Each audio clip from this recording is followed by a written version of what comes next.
Hello friends, എല്ലാവർക്കും നമസ്കാരം. നിങ്ങളേവരും കാത്തിരിക്കുന്ന നയനുടെയും ആദർശിൻ്റെയും ഇന്നത്തെ വിശേഷത്തിലേക്ക് എല്ലാ കൂട്ടുകാർക്കും സ്വാഗതം. എല്ലാവർക്കും നല്ലൊരു ദിവസം ആശംസിച്ചുകൊണ്ട് തന്നെ നമുക്ക് ഇന്നത്തെ സൂപ്പർ ഹിറ്റ് വിശേഷത്തിലേക്ക് കടക്കാം.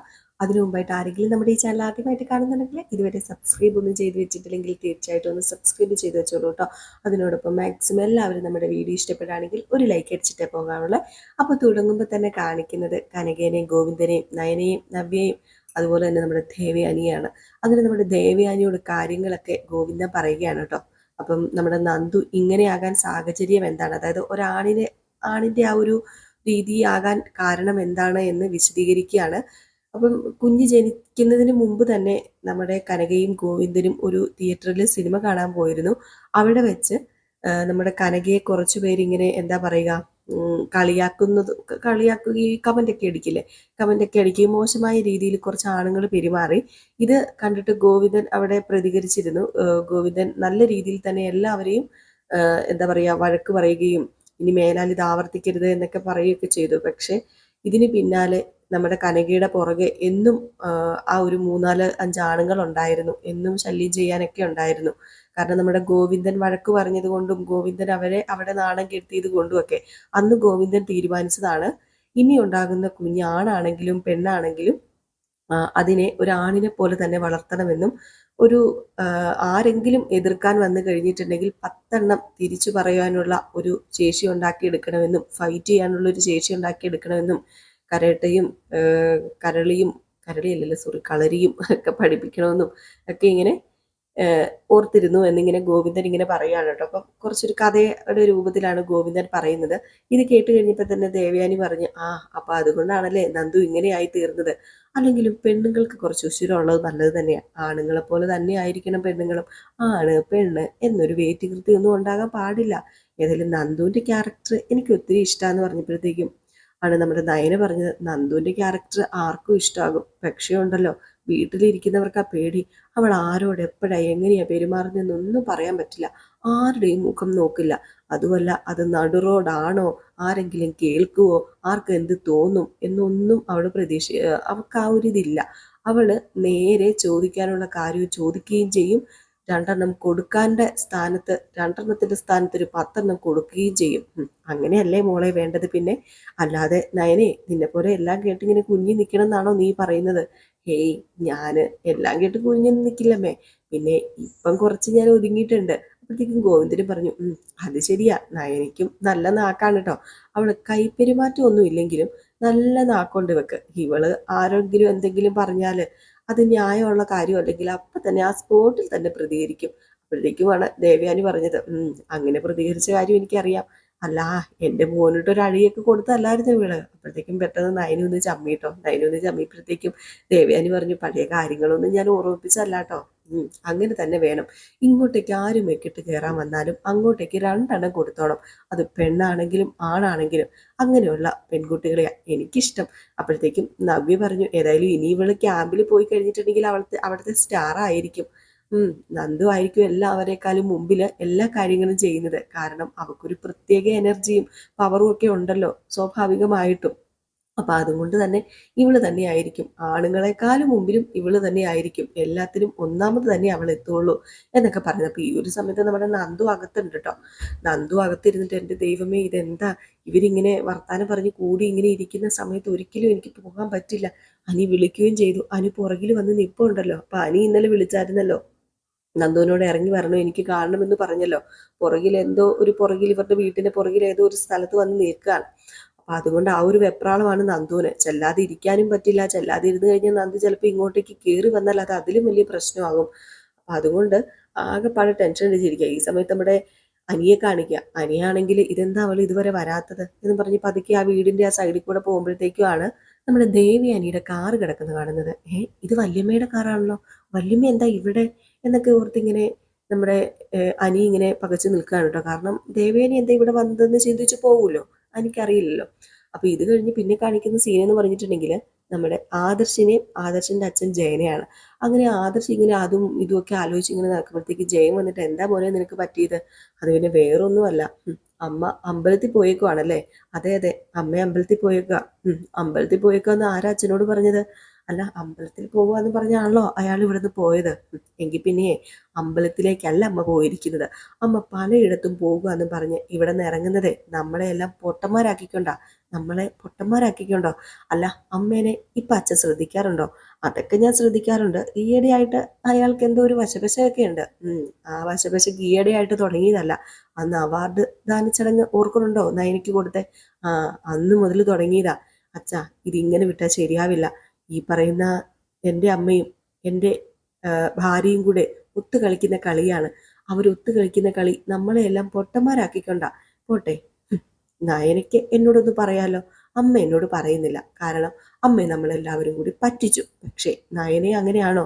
നയനയ്ക്ക് പറയത്തില്ലേ ഞാനും അമ്മയും ഒന്നിച്ചു എന്ന കാര്യം? അങ്ങനെ അറിഞ്ഞു കഴിഞ്ഞാൽ ഏറ്റവും കൂടുതൽ സന്തോഷിക്കുന്ന ആരാ? നമ്മളൊക്കെ അല്ലേ? അപ്പൊ അതങ്ങനെ പറയാതെ മാറ്റി വെച്ചിട്ടുണ്ടെങ്കിൽ അതെന്തിനാണെന്ന് എനിക്ക് അറിയണ്ടേ? അതെന്തിനാണെന്ന് ഞാൻ അന്വേഷിക്കണ്ടേ? അതൊക്കെ ശരിയാ മോനെ. എങ്കിൽ പിന്നെ ഇങ്ങ് വന്നേ. ഇത് മുത്തച്ഛനോടും മുത്തച്ഛനോടും പറഞ്ഞിട്ട് തന്നെ കാര്യം. കുറേ ദിവസമായി ഞാൻ ഇത് ഒളിച്ചു വെച്ചുകൊണ്ട് നടക്കുക.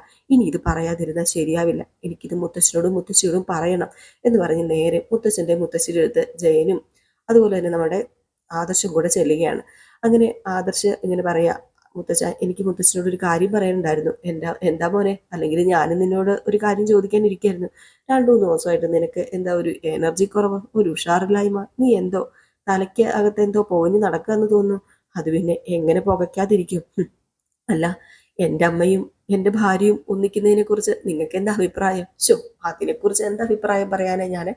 ഞാനും ഈ ഇരിക്കുന്ന നിന്റെ മുത്തശ്ശിയും ഏറ്റവും കൂടുതൽ ആഗ്രഹിക്കുന്ന കാര്യമല്ലേ?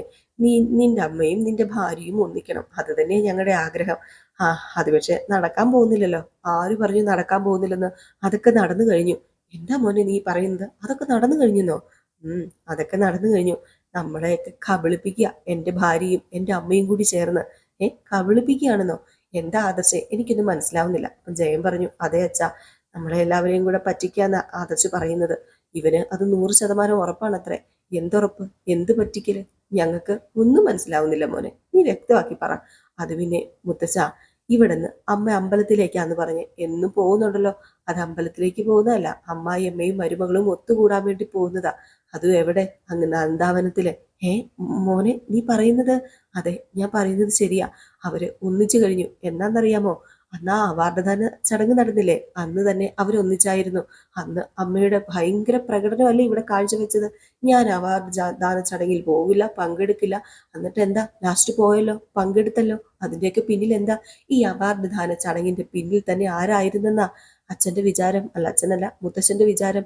അത് വേറെ ആരുമല്ല, എൻ്റെ അമ്മ തന്നെയാ. ഗ്രേസി ആന്റീനെ കൊണ്ട് എൻ്റെ അമ്മയാ ആ അവാർഡ് നയനിക്ക് കൊടുപ്പിച്ചത്. അല്ല, മോനിതൊക്കെ എങ്ങനെ അറിഞ്ഞു? അതൊക്കെ ഞാൻ അറിഞ്ഞു. അത് മാത്രമല്ല, ഇവിടുന്ന് വിഷുവിന് അമ്പലത്തിലാന്ന് പറഞ്ഞ് രാവിലെ പോയില്ലേ, അത് നന്ദാവനത്തിലേക്കാ എൻ്റെ അമ്മ പോയത്. അത് ഞാൻ നേരിട്ട് കാണുകയും ചെയ്തു. ഇതുകൂടെ കേട്ടപ്പോഴത്തേക്ക് നമ്മുടെ മൂർത്തി ഞെട്ടിപ്പോയിട്ടോ.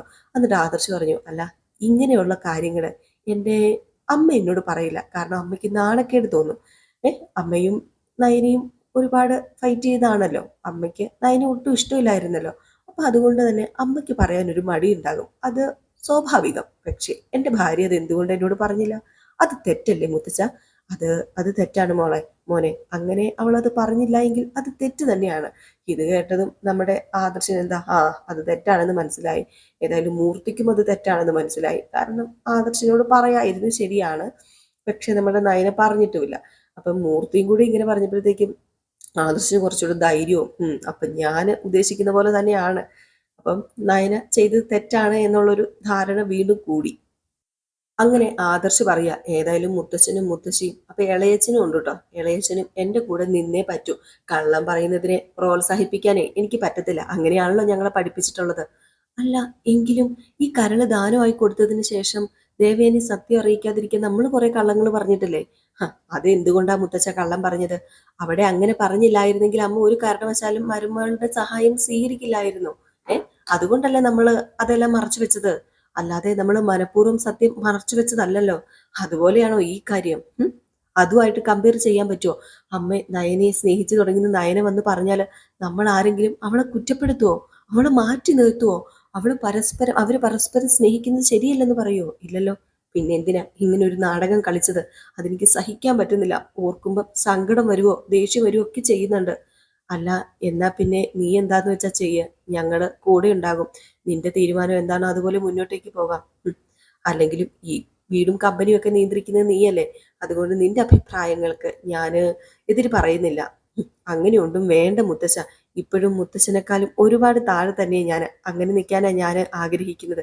മുത്തശ്ശും മുത്തശ്ശൻ ഞാനും നയനിയുമായിട്ടുള്ള പിണക്കം അവസാനിപ്പിക്കാൻ പറഞ്ഞാൽ ഉറപ്പായിട്ടും ഞാനത് മാറ്റും. പക്ഷെ അവളുടെ ചെയ്ത തെറ്റെന്താണെന്ന് അവൾ തിരിച്ചറിഞ്ഞിരിക്കണം. അത് അതറിയണം. എന്തായാലും അവളുടെ ഇപ്പോഴത്തെ പ്രവൃത്തി കൊണ്ട് അവളോട് എനിക്കിപ്പം ഭയങ്കര വെറുപ്പാണ്. അത് പെട്ടെന്നൊന്നും മാറുമെന്ന് തോന്നുന്നില്ല. ഏതായാലും ശ്രമിക്കാം എന്ന് പറഞ്ഞുകൊണ്ട് നമ്മുടെ ആദർശ് അങ്ങ് പോവുകയാണ് കേട്ടോ. ഇത് വല്ലാത്ത ഗുലുമാലായി എന്ന് നമ്മുടെ മുത്തച്ഛനും മുത്തശ്ശിക്കും മനസ്സിലായി തുടങ്ങി കേട്ടോ. കാരണം ഇങ്ങനെ പോയി കഴിഞ്ഞിട്ടുണ്ടെങ്കിൽ നയനയുടെയും ആദർശന്റെയും ജീവിതം എങ്ങും എത്താതെ പോകുമല്ലോ. ഒരു പ്രശ്നം തീരുമ്പോൾ മറ്റൊരു പ്രശ്നം വന്ന് ചേരുകയാണ്. അങ്ങനെ നമ്മുടെ ജയനോട് മുത്തച്ഛൻ പറയുക, വീണ്ടും കുഴഞ്ഞല്ലോടാ. സാരമില്ല അച്ഛ, അവന്റെ വാശിനെ കുറിച്ച് നമുക്കറിയാലോ. ഇനിയിപ്പം നമ്മൾ അവരെ തമ്മിൽ ഒന്നിപ്പിക്കാൻ ശ്രമിച്ചു കഴിഞ്ഞാൽ അവന്റെ ഉള്ളിൽ വെറുപ്പ് മാറില്ല. അത് സ്വയമേ മാറണം. അല്ലെങ്കിൽ നയനെ അത് മാറ്റിയെടുത്തോളൂ. അതാ നല്ലത്. നമ്മൾ ഇതിൽ കൂടുതൽ ഇടപെട്ട് ചളവാക്കാതിരിക്കുന്ന നല്ലത്. ഈ പ്രശ്നം അവർ രണ്ടാളും കൂടി പറഞ്ഞു തീർക്കുന്നത് തന്നെയാ അച്ഛ നല്ലത്. അതുവരെ നമുക്ക് അവനോടൊപ്പം നിൽക്കാം. അപ്പോഴത്തേക്ക് നമ്മുടെ മുത്തശ്ശി പറഞ്ഞു, എന്നാലും ദേവയാനിയാണ് കൊള്ളാലോ. അപ്പം അവള് മരുമകളെ സ്നേഹിക്കാനാ പിന്നാലെ ഇങ്ങനെ ഓടി നടക്കുന്നത്. എന്നിട്ട് നമ്മളെ പറ്റിക്കുകയാണല്ലോ. കള്ളത്തരം കാണിക്കാൻ നമുക്കിപ്പോ നല്ല മിടുക്ക എന്നുള്ള രീതിയിൽ ഇങ്ങനെ സംസാരിക്കുക. ഈ സമയം നമ്മുടെ ജലജേനെ കാണിക്കാനുണ്ട്. അപ്പൊ ജലജ ഇങ്ങനെ കണ്ണാടിയൊക്കെ എടുത്ത് മുടിയൊക്കെ നോക്കി ഇങ്ങനെ കോതി ചീകിക്കൊണ്ടിരിക്കുകയാണ്. മോനേതോ പെണ്ണിന്റെ പുറകെ കെണിയിൽപ്പെട്ടിരിക്കാന്നൊന്നും നമ്മുടെ ജലജ അറിയുന്നില്ല കേട്ടോ. അപ്പോഴും ഒരുക്കം. ഈ സമയം നമ്മുടെ അനാമിക ഫോണിലൊക്കെ പണിത് കുത്തിപ്പിറക്കി ഇങ്ങ് വരികയാണ്. അപ്പൊ അനാമിക കണ്ടത്, മോളെ എങ്ങോട്ട് പോവാ? അത് പിന്നെ ഏത് നേരവും ഇതിനകത്തിരുന്ന ശ്വാസം മുട്ടും എന്റെ പൊന്നപ്പച്ചി. അതും കൊണ്ടേ ഞാനൊന്ന് വെളിയിൽ പോവാ. ഒരുത്തൻ പുറത്തേക്ക് പോയപ്പോ ഞാനും കൂടെ വരട്ടെ എന്ന് ചോദിച്ചപ്പോഴത്തേക്ക് അവന്റെ പാട്ടിന് പോയി. എന്നെ കൊണ്ടുപോയി പോലുമില്ല. അല്ല, അനി പോയോ? അവൻ പോയി. ഇവിടെ ഹോളിൽ ആളുള്ളത് കൊണ്ടേ അവൻ പിന്നിക്കൂടിയാ ഇറങ്ങി ഓടിപ്പോയത്. കണ്ണ് തപ്പി. എന്നിട്ട് ബൈക്കിൽ കയറി പോകുന്നത് ഞാൻ കണ്ടതാ. മുകളിലെ വരാന്തയിൽ നിൽക്കുകയായിരുന്നു ഞാൻ. അത് അവൻ കണ്ടില്ല. ശേ, അവന് പുറത്തേക്ക് പോകാൻ നാണമില്ലേ? അവന് പുറത്തേക്ക് വിടില്ലെന്ന് ജാനകി പറഞ്ഞതല്ലേ. ആര് പറഞ്ഞാലും ആരുടെയൊക്കെ കണ്ണ് വെട്ടിച്ചാണെങ്കിലും അവൻ പോകും. അവനങ്ങനെ പോയേ തീരൂ. എന്ന് വെച്ചാൽ ഇന്നൊരുത്തി പോലീസ് ക്യാമ്പിലേക്ക് പോകുന്ന ദിവസമല്ലേ. എങ്കിൽ പിന്നെ അവിടെ പോയി അവനെ പിടിക്കണം മോളെ. ഞാൻ എന്തിനാ അപ്പച്ചി അവന്റെ പിന്നാലെ ഇങ്ങനെ നടക്കുന്നത്? അതിന്റെ കാര്യം എനിക്കുണ്ടോ? എല്ലാത്തിനും ഒരു പരിധിയില്ലേ. അവൻ എന്നെ വേണ്ടെങ്കിൽ എനിക്ക് അവനെയും വേണ്ട. ആ രീതിയിൽ ഇനി ജീവിച്ചേ പറ്റൂ. അതെന്തൊരു ജീവിതമാണ് മോളെ. അതൊക്കെ ശരിയാണോ? പിന്നെ അല്ലാതെ എനിക്ക് എന്ത് ചെയ്യാൻ പറ്റും അപ്പച്ചി? കല്യാണം കഴിഞ്ഞ് ഞാൻ ആഗ്രഹിച്ച സ്ഥലത്തൊന്നും അവൻ എന്നെ കൊണ്ടുപോയിട്ടില്ല. ഈ വീട്ടിലുള്ളവർ നിർബന്ധിക്കുമ്പോൾ എവിടേക്കെങ്കിലും ഒന്ന് കൊണ്ടുപോകും. ഇവിടെ ഉള്ളവരെ ബോധ്യപ്പെടുത്താൻ വേണ്ടി മാത്രം. എത്ര സന്തോഷത്തോടു കൂടിയാ ഞാൻ എൻ്റെ അച്ഛൻ്റെയും അമ്മയോടും കൂടി ഒപ്പം ജീവിച്ചതെന്ന് അപ്പച്ചിക്ക് അറിയാമോ? എല്ലാം കല്യാണത്തോടു കൂടി അവസാനിച്ചു. ഇപ്പൊ മരിച്ച പോലെയാ ഞാൻ ജീവിക്കുന്നത്, മരിച്ചതുപോലെ എന്ന് പറഞ്ഞിട്ട് നമ്മുടെ അനാമിക അങ്ങ് ഇറങ്ങിപ്പോയിട്ടോ. ഇത് കേട്ടപ്പോഴത്തേക്ക് ജലജയ്ക്ക് ഭയങ്കര സന്തോഷം. ജലജയാണെങ്കിൽ ഇങ്ങനെ ചിരിച്ചുകൊണ്ട് നിൽക്കുകയാണ്. അങ്ങനെ ഓരോരുത്തരുടെ സമാധാനക്കേട് കേൾക്കുമ്പോൾ എന്ത് രസവാ. ഇവളുടനെ പടിയിറങ്ങി പോകുന്ന ലക്ഷണമുണ്ട്. പോകുന്നവര് പോട്ടെ എന്നൊക്കെ ഇങ്ങനെ മനസ്സിലാലോചിച്ചുകൊണ്ട് നിൽക്കുന്നു. ഈ സമയത്താണെങ്കിൽ അനിയാണെങ്കിൽ നമ്മുടെ നന്ദുവിന് വെയിറ്റ് ചെയ്തിരിക്കുകയാണ്. അനി വെയിറ്റ് ചെയ്തിട്ടും നന്ദു വരുന്നുമില്ല. ആകെപ്പാടെ നമ്മുടെ അനിക്ക് ടെൻഷന്. ഈ സമയത്ത് നമ്മുടെ നന്ദുവിനെ കാണിക്കുകയാണ് കേട്ടോ. അപ്പൊ നന്ദു ഇങ്ങനെ ഇരിക്കുമ്പോഴത്തേക്കും ദേവയാനി ചെന്നിട്ട്, പുറപ്പെടാൻ സമയമായപ്പോ പോകാൻ തോന്നില്ലല്ലേ? സത്യം പറയാലോ, മോള് പോകുമ്പം ഈ വീട്ടിലുള്ളവര് ഇത്രയധികം സെന്റിയാകുന്നു ഞാൻ കരുതിയില്ല കേട്ടോ. മോളെ അത്രമാത്രം ഈ വീട്ടിലുള്ളവര് സ്നേഹിക്കുന്നുണ്ട്. പിന്നെ പറഞ്ഞതൊക്കെ മോളുടെ മനസ്സിലുണ്ടല്ലോ. എപ്പോഴും ഉപദേശിക്കുന്നില്ല ഞാന്. ഇനിയിപ്പം ഈ ചെറുപ്രായത്തിൽ തന്നെ മോൾ SI ആകുന്നത് കൊണ്ട് പെട്ടെന്ന് തന്നെ CI ആകും. പിന്നെ ഇനിയും ഉയർന്നുയർന്ന പോസ്റ്റിലേക്ക് പോകുകയും ചെയ്യാം. ഉത്തരവാദിത്തങ്ങൾ കൂടുമ്പം നമുക്ക് മനസാക്ഷിക്കുത്തം ഉണ്ടാകുന്ന സംഭവങ്ങളൊന്നും നമ്മുടെ ജീവിതത്തിൽ ഉണ്ടാകാൻ പാടില്ല. അറിയാലോ മോക്ക് ഞാൻ പറഞ്ഞു വരുന്നത് എന്താണെന്ന്. അനിയുടെ കാര്യമാണ് ഞാൻ പറഞ്ഞത്. പ്രത്യേകിച്ച് ഇനി എടുത്ത് പറയണ്ട എന്നറിയാം. ഈ അവസാന നിമിഷം പോലും ഞാൻ അവന്റെ കാര്യം പറയുന്നത് വേറെ ഒന്നും കൊണ്ടും അല്ല. എനിക്ക് അവൻ അത്ര പ്രിയപ്പെട്ടതാ. പിന്നെ അനാമികയുടെയും അനിയുടെയും ജീവിതത്തിൽ മോളിപ്പോഴും സംസാരം ആകുന്നുണ്ട്. അങ്ങനെ സംസാരമാകരുത്. മോള് കാരണം അവർ തമ്മിൽ പിണങ്ങരുത്. അതുകൊണ്ട് ആദർശ് പോലും ഈ വിഷയത്തിന്റെ പേരിൽ മോളെ ഉപദേശിക്കുന്നത്. അത് പിന്നെ എനിക്കെല്ലാം അറിയാമേ. ഞാനെല്ലാം അറിഞ്ഞു കേട്ട് കണ്ട് ചെയ്തോളാം. പേടിക്കണ്ട. അറിയാമെങ്കിലും മോളുടെ മനസ്സിൽ ചെറിയ ചലനങ്ങളൊക്കെ ഉണ്ട്. അതും എനിക്ക് നന്നായിട്ട് അറിയാം. അത് മറ്റാരെക്കാളും മോളുടെ ചേച്ചി സമ്മതിക്കുന്നുമുണ്ട്. മോളുടെ മനസ്സിലെ ഓരോരോ അനക്കങ്ങളും മോളുടെ ചേച്ചിക്ക് അറിയാം. അത് പിന്നെ ഇനിയിപ്പോൾ ക്യാമ്പിൽ പോയി കഴിഞ്ഞാൽ അനിയെ കാണേണ്ടി വരില്ലല്ലോ, അനിയുമായിട്ട് സംസാരിക്കേണ്ടി വരില്ലല്ലോ. ആ അത് തന്നെയാ മോളെ ഞങ്ങളുടെ ഏക ആശ്വാസം എന്ന് പറയുന്നത്. മോൾ ഒരു എസ് ഐ ആയിട്ട് തിരിച്ചു വന്നു കഴിഞ്ഞാൽ പിന്നെ ഞാനും ആദർശമൊക്കെ മുൻകൈ എടുത്ത് മോൾക്ക് പറ്റിയൊരു പയ്യനെ കണ്ടെത്തിക്കോളാം, വിവാഹം നടത്തിക്കോളാം. അത് പിന്നെ എനിക്ക് കല്യാണം വേണ്ടമ്മേ. ഓ, ഇങ്ങനെ പറയുമ്പോഴേ ഞങ്ങൾക്ക് സംശയം കൂടുന്നത്. മോളുടെ കല്യാണം കഴിഞ്ഞാലേ ശരിയാവത്തുള്ളൂ. പിന്നെ ഒരിക്കലും അനി നിന്റെ അടുത്തേക്ക് വരില്ലല്ലോ, അതും മറ്റൊരാളുടെ ഭാര്യയാവില്ലേ നീ. ആ അതാ നല്ലത്. ഉം ഇപ്പം അവന്റെ കല്യാണം കഴിഞ്ഞിട്ട് അവന്റെ ഒരു ഭാര്യ ഉണ്ടെന്നുള്ളൊരു ബോധം അവനിപ്പം മനസ്സിലില്ല. സത്യം പറഞ്ഞാല് അവര് തമ്മിൽ ശരിക്കും ഒരു ദാമ്പത്യ ജീവിതം പോലും തുടങ്ങിയിട്ടില്ലെന്നാണ് എനിക്ക് തോന്നുന്നത്. അതിനെല്ലാം കാരണക്കാരി മോളാണല്ലോ. ഉം അത് അത് മോളങ്ങ് മാറ്റണം. ആ പഴയ ഓർമ്മകളൊക്കെ അങ്ങ് കളയണം. എന്നിട്ട് ഇതിനൊരു അവസാനം കുറിക്കണം. അതല്ലേ നമുക്ക് ചെയ്യേണ്ടത് ഇപ്പം എന്നിങ്ങനെ പറയുക. അപ്പോഴത്തേക്ക് നമ്മുടെ അനി ഇങ്ങനെ അനിയല്ല നന്ദു ഇങ്ങനെ മനസ്സിൽ വിചാരിക്കേണ്ട ഈശ്വര അവൻ എന്നെ കാത്ത് പുറത്ത് നിൽക്കുകയാണല്ലോ. അപ്പം ദേവയാനി പറഞ്ഞു, മോൾ എന്താ ചിന്തിക്കുന്നത്? മോൾ ഒന്നും ചിന്തിക്കണ്ട, ഇതൊക്കെ ഒരു നിസ്സാര കാര്യമല്ലേ. ഈ പ്രായത്തിൽ പ്രേമിക്കാത്ത പെൺകുട്ടികളുണ്ടോ? ഇല്ലല്ലോ. അപ്പൊ പിന്നെ അതൊന്നും കാര്യമാക്കണ്ട. പ്രണയം നഷ്ടപ്പെടുമ്പോൾ എല്ലാവർക്കും ഇതുപോലെ വേദന ഉണ്ടാകും.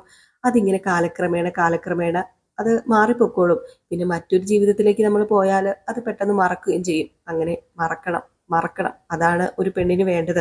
അതൊന്നും മനസ്സിലിട്ടുകൊണ്ട് നമ്മൾ നടക്കരുത് എന്നൊക്കെ പറയുക. വീണ്ടും ഇതൊക്കെ കേൾക്കുമ്പോൾ നമ്മുടെ നന്ദൂര് വല്ലാത്തൊരു വേദന തോന്നുകയാണ് കേട്ടോ. ഈ സമയം പിന്നെയും കാണിക്കുന്ന നമ്മുടെ അനിയാണ്. അപ്പൊ അനിയാണെങ്കിൽ ഇതുവരെ നന്ദു വന്നില്ലല്ലോ, അവൾ എന്താ വരാത്തത്, അവൾ ഇനിയിപ്പോൾ വരില്ലേ, അവൾക്കൊരു മെസ്സേജ് എങ്കിലും അയച്ചാൽ എന്താ കുഴപ്പം, ഞാൻ ഇവിടെ പുറത്തുണ്ടെന്ന് അറിയാം, എന്നിട്ടും അവൾ എന്നെ അവോയ്ഡ് ചെയ്യാണോ, ഇതെന്താ പറ്റിയെന്ന് അറിയില്ലല്ലോ എന്നൊക്കെ പറഞ്ഞുകൊണ്ട് വീണ്ടും ടെൻഷനായിട്ട് ഇങ്ങനെ നിൽക്കുക. അപ്പോഴത്തേക്ക് എന്ത് ചെയ്തു, നമ്മുടെ നന്ദു രണ്ടും കൽപ്പിച്ച് ഫോൺ വിളിച്ച് നോക്കുക. ഫോൺ വിളിച്ചിട്ടൊന്നും നമ്മുടെ നന്ദു എടുക്കുന്നില്ല കേട്ടോ. അനി ആട്ടോ ഫോൺ വിളിക്കുന്നത്. അനി ഫോൺ വിളിച്ചിട്ടൊന്നും നന്ദു എടുക്കുന്നില്ല.